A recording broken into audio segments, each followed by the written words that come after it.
Real Travels. Value for money. Food trip. Accommodation na sulit. Real Travels. Because adventures are the best way to learn.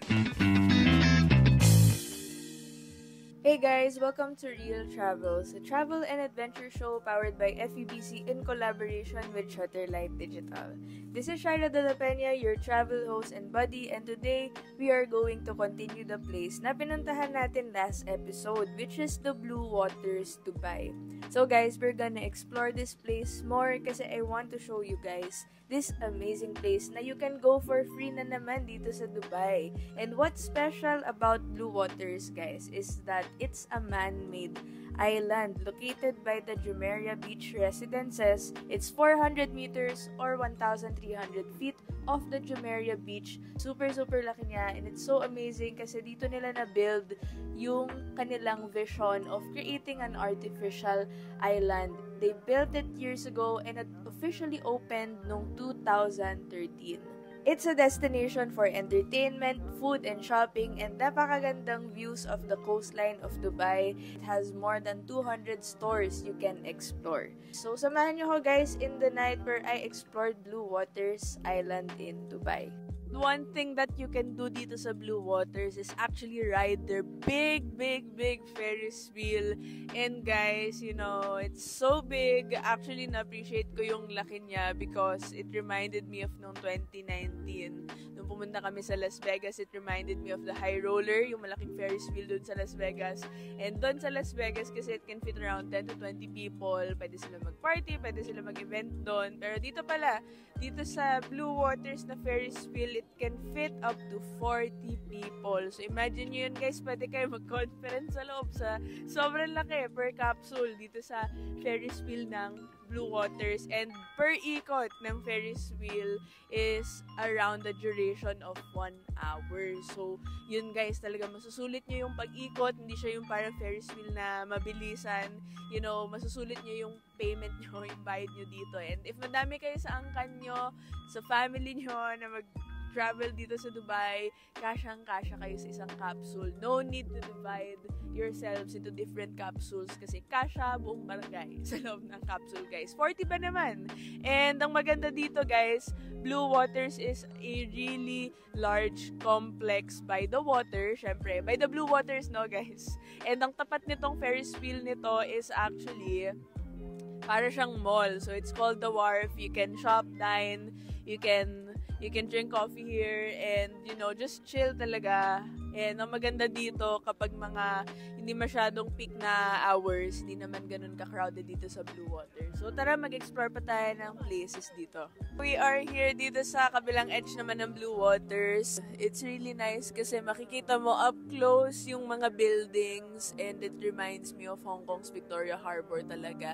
Makikita nyo talaga yung up close yung mga boat, yung mga cruise, yung mga Abra na boat na nag-cruise along, nagdi-dinner sa loob sila ng cruise or nagpa-party sa loob ng cruise. So, napakaganda. Talagang seaside view siya.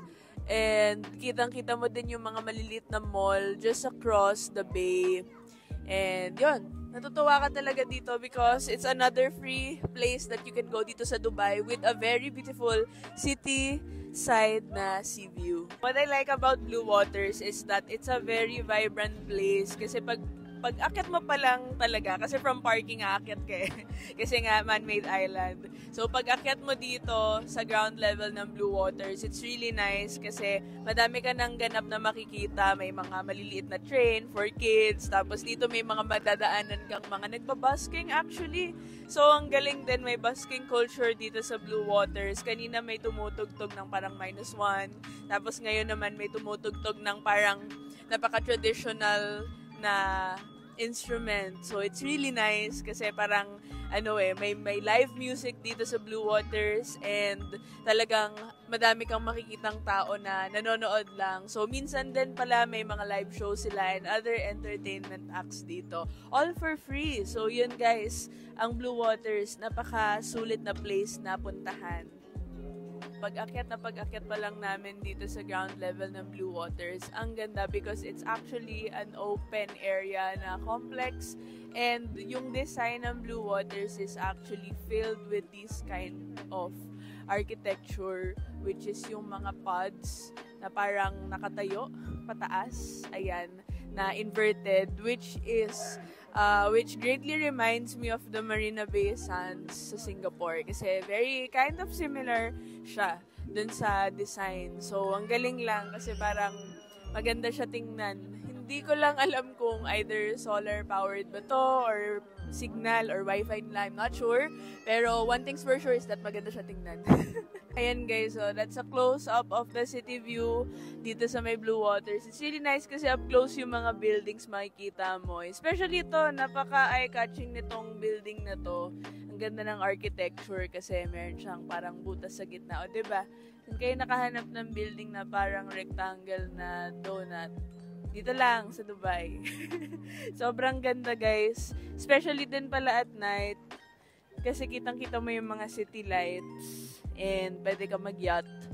Ang daming places sa Dubai na free na near the waters, near the yacht.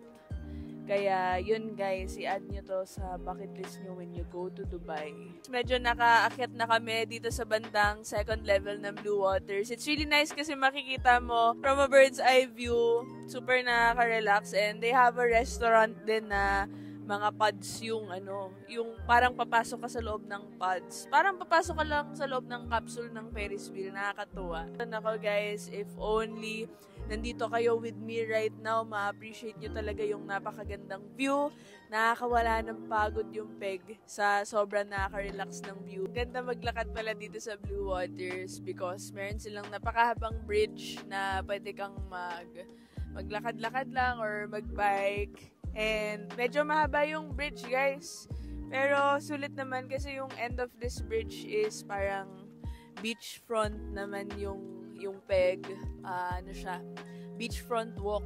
So maganda-ganda siya guys. So madami kang mapupuntahan dito sa Blue Waters. And kung maglalakad ka lang na maglalakad, madami kang makikita mga mas magaganda pang angle ng mga view.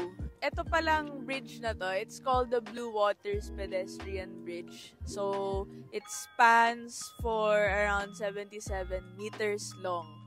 Tapos, yun yung nagko-connect from this beach, which is a very, very big beach across the city shore din.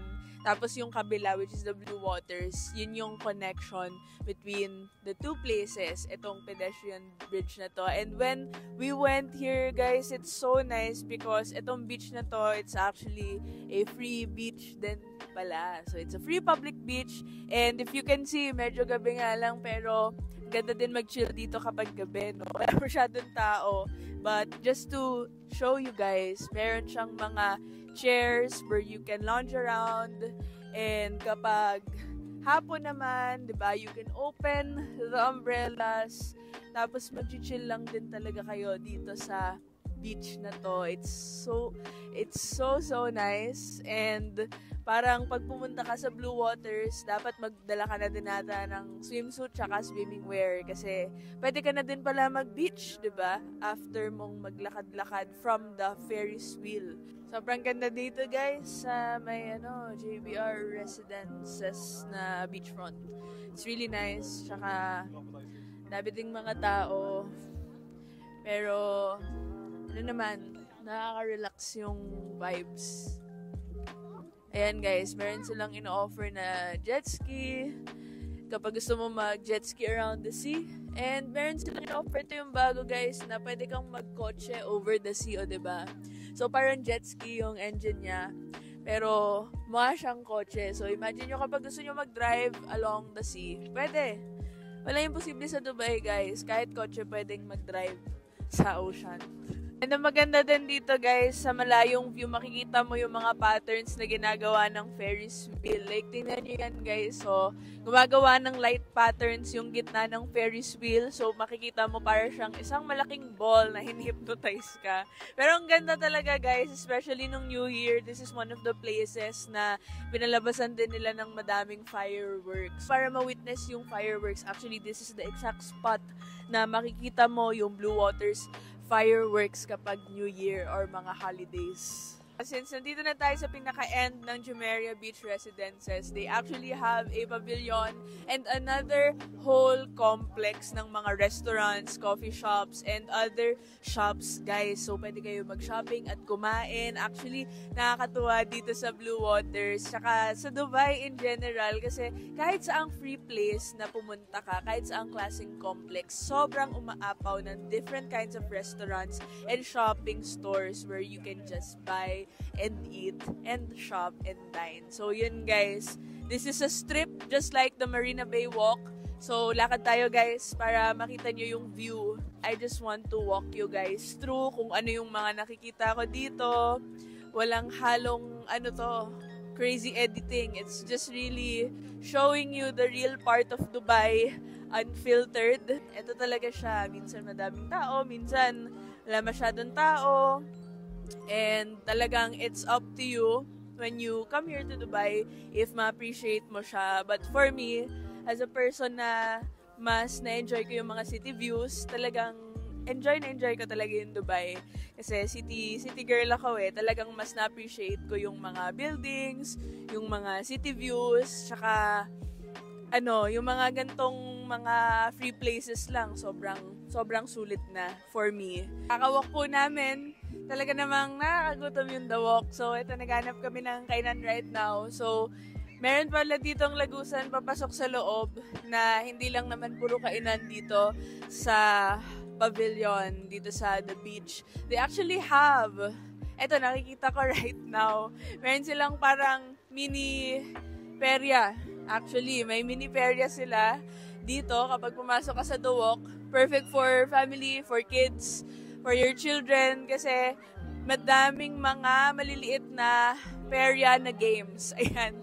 Parang biglang pumasok kami sa carnival, guys. Ang galing, tingnan nyo. May mga perya at pwede kang manalo ng mga grabe, pati stuffed toy tsaka prizes dito sa Dubai, guys, and large. Ayan, may nanalo, guys. So, tingnan nyo naman, napakalaki ng stuffed toy na napapalano na nila. So, kapag may kids ka, pwede, hindi sila maboboard talaga dito. Tsaka, meron din silang carousel, tsaka iba't ibang mga games. Finally, talaga naka-order kami after ilang minutes. Ito na, kasi gutom na kami, kakawalk sa The Walk. Tayo kumain. Sarap. Sarap talaga ng french fries sa Dubai. Sa Dubai, guys. At kakain na po kami. Sarap. Imagine nyo, guys, sobrang sulit ng mga food dito sa Dubai. Kasi itong in-order namin, this is only 33 dirhams. Meron ka ng fries, napakasarap. Meron ka pang kanin, no? Biryani, ay basmati rice. Tapos, meron kang 1, 2, 3 pieces of chicken na napakalaki. Meron ka pang burger bun. May coleslaw ka pa. Tsaka wow. Meron ka pang Sprite. 33 dirhams lang, guys. Napakasulit.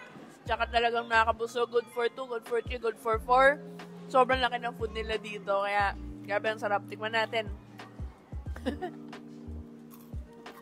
Sarap, guys. Pakasarap. Kakain na ako. Ayan guys, nakakain na kami. Grabe, busog na busog. And naglalakad kami ulit dito along the beach, dito sa Jumeirah Beach Residences. And nakakatuwa guys, meron silang live na TV na pinapakita. Streaming yan live. Totoong channel yan guys. Usually, dito nanonood yung mga football fans, especially yung nag-FIFA last year. So yun, football is really a big thing dito sa Dubai. And yun, nakakatuwa kasi talagang pwede ka manood ng TV for free. O, diba? Kung ano-ano talaga makikita mo dito sa Dubai. That's basically the life dito sa Jumeirah Beach Residences. It's really a place that never sleeps talaga. And right now nga, meron kaming event dito na nadaanan actually. Ang daming tao, ang daming prizes, ang daming pa-games, and ang daming mga mascots. Madami silang pinapamigay ng mga prize sa mga contest. So, yun guys, nakakatuwa kasi ang dami talagang ganap dito. I think it's really a place kung madalas nag-e-event, madalas nag-concert yung mga artists dito. So, yun guys, dito sa Jumeirah Beach, it's really a lively and dynamic place for you. Yun guys, that's it for this episode. I showed you this part of Dubai na naman na napaka-free ang entrance. It's really a lively place to be. And I hope you enjoyed this episode. Madami na naman tayo napuntahan na places dito sa Dubai for budget travelers. Na sulit, no? So yun guys, always remember that adventures are the best way to learn. Again, this is Shaira De La Peña, your host for this segment dito sa Real Travels. And I will see you on the next episode. Bye!